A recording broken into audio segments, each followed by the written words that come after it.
Hey gang, it's JC and this is the Daily Dose for Wednesday, March 16th, 2011, a combined venture with Mind Active in beautiful downtown Brentwood.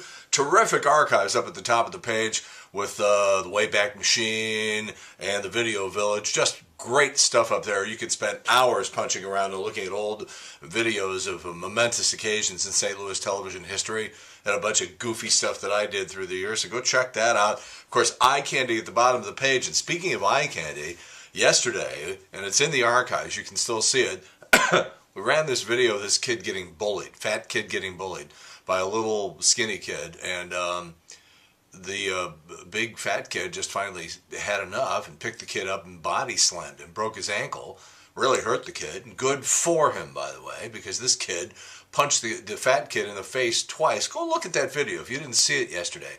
Well, that video spread all over the place. We put it on the website yesterday morning and everybody started forwarding it everywhere. And before you knew it, it was all over the television news last night and everything. But we had it first. So now the school comes along and punishes both kids.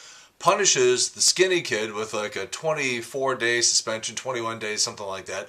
And then gives the fat kid 4 days. Fat kid didn't do anything wrong. Fat kid was getting bullied and he took it. He took 2 shots to the jaw and then finally, after being provoked, finally picked the kid up and threw him down. I don't think that kid should have gotten anything in terms of discipline. There was an expert, one of these experts that they have, child psychologist, teen expert on Fox 2 this morning, saying that the kid should have gotten equal penalties. It's like, are you nuts? What for what? What did the He's an expert, yeah.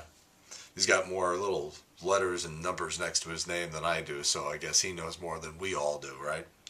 All right, what do we got here? Oh, the Daily Dose is coming up on its 1-year anniversary on Friday. Friday is also the day that I am free and clear of all contractual obligations from my former employer, for whom I worked 8 years. And at 10:15 on Friday morning on the Big 550, KTRS, JC will address the nation. That's Friday morning, 10:15 on the Big 550 KTRS. There's a lot of things you were told about that situation that plain and simply are not true. And we will set the record straight again. Friday morning, 10:15, Big 550 KTRS. And then we'll let Trish back in the room. I'm not going to bring her in for this. Why get her all mixed up in this nonsense? All right, Martha Stewart's daughter gave birth to Martha's first grandchild a couple of days ago. Martha cut the cord, rolled it in glitter, sprinkled it with pine needles, and made a lovely centerpiece out of it. Microsoft says they're going to discontinue the Zune MP3 player. That's so sad, replied absolutely nobody in the entire world.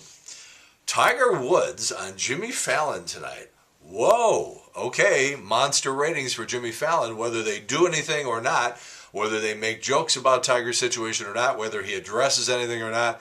Monster ratings tonight for Jimmy Fallon. That is quite the coup. Gilbert Gottfried, day late and a dollar short, he's apologized to the Aflac people for sending out insensitive tweets after the tsunami. Howard Stern, Joan Rivers coming to his defense, but that's too late. Aflac already says, you're out of here, and we're hiring somebody else to do the Aflac duck noise.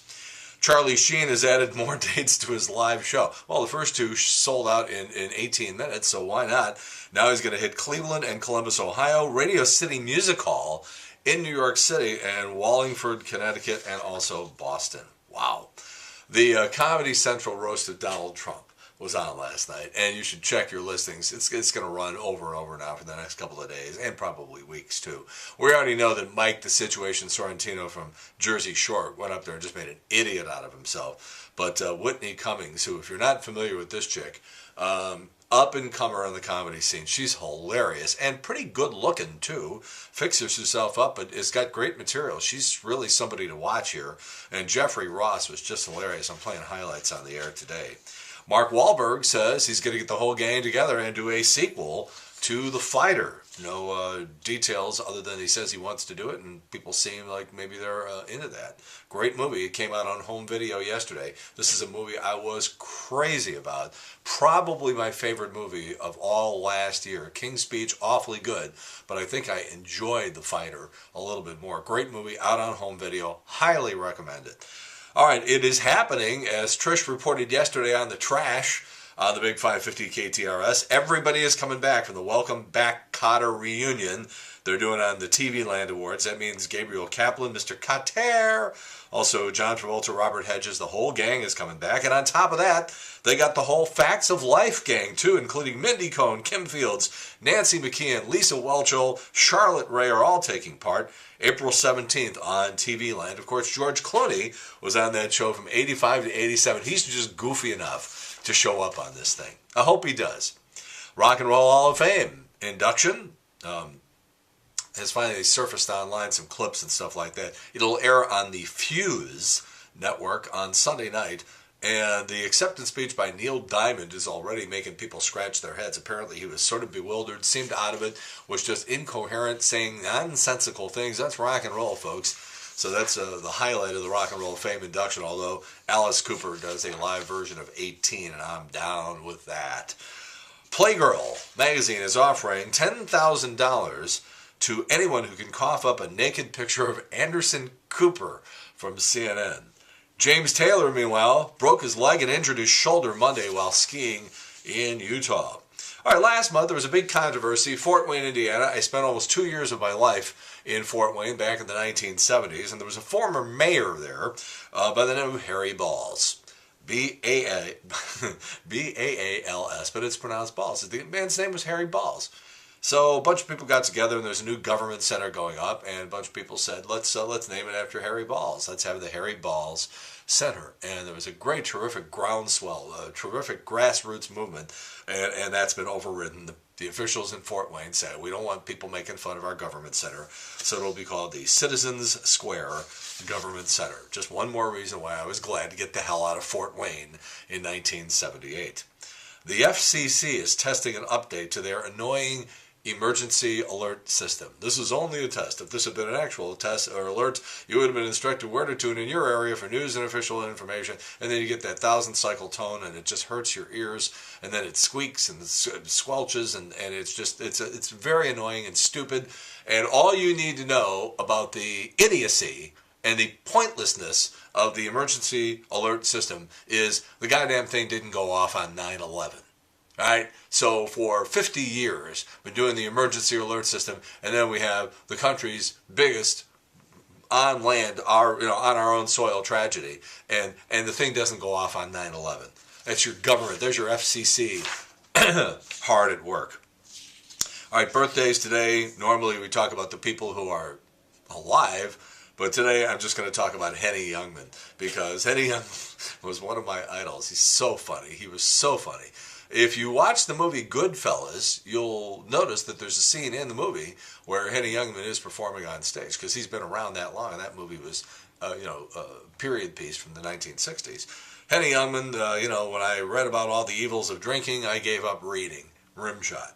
I was so ugly when I was born, the doctor slapped my mother. Rimshot. My best friend ran away with my wife, and let me tell you, I miss him. And of course, Take My Wife, Please. Got a chance to work with Henny Youngman on a couple of occasions, and he was a crotchety, surly, grumpy old man, but I still enjoyed it because the jokes were so darn funny, and boy, I'll tell you, I memorized so many. I bet you I've got 500 of those jokes floating around in my head. But if you just say, tell a Henny Youngman joke, I can't do it. But a situation will occur, and that will make me think of one. It'll trigger a mechanism, and I'll spit one out. It still makes people laugh. So Henny Youngman was born on this date in 1906, the king of the one-liners. All right, JC Eye Candy today. There's too many baby videos online because everybody thinks their baby is the cutest, smartest, funniest, most entertaining, adorable baby on earth, and most people are wrong, by the way. But this one is funny. This is a baby sitting in the high chair, and the mother blows her nose, and the reaction that the baby has to the nose blowing is fabulous. Make sure you watch at least until 44 seconds in, where you see this baby's reaction. It's sort of alternating being funny, the baby thinking it's funny, and sheer terror. So watch that on JC's Eye Candy. That's right below what you're looking at right now. All right, what do we got here? Oh, I wanted to mention that we're going to be doing our opening day baseball show on March 31st, live from Hooters downtown in McGraw-Millhaven, has graciously relinquished 1 hour of his show because I got like 15 hours of material for opening day, trying to cram into a 3-hour show, normally 10 to 1, so they're going to give us an extra hour. So we will be live from Hooters starting at 9 in the morning opening day, going until 1 o'clock, doing our big home opener baseball show. This is the show I did in 1998 that I got a call from the Major League Baseball Hall of Fame in Cooperstown, and that's in their archive, so they thought it was good enough, so I hope you like it too. And again, join us at Hooters on opening day, 9 in the morning until 1 o'clock. We're going to get Trish to dress up in a... Let me rephrase that. We're going to try to get Trish to dress up in a Hooters outfit. And what do you think the chances of that happening really are? All right, that's it. JC's Daily Dose for Wednesday, March 16th, 2011, a combined venture with Mind Active in beautiful downtown Brentwood. We'll talk to you every day from 10 in the morning until 1 on the Big 550 KTRS. In the meantime, we've beaten this one to death. Have a good one. See you later. Bye.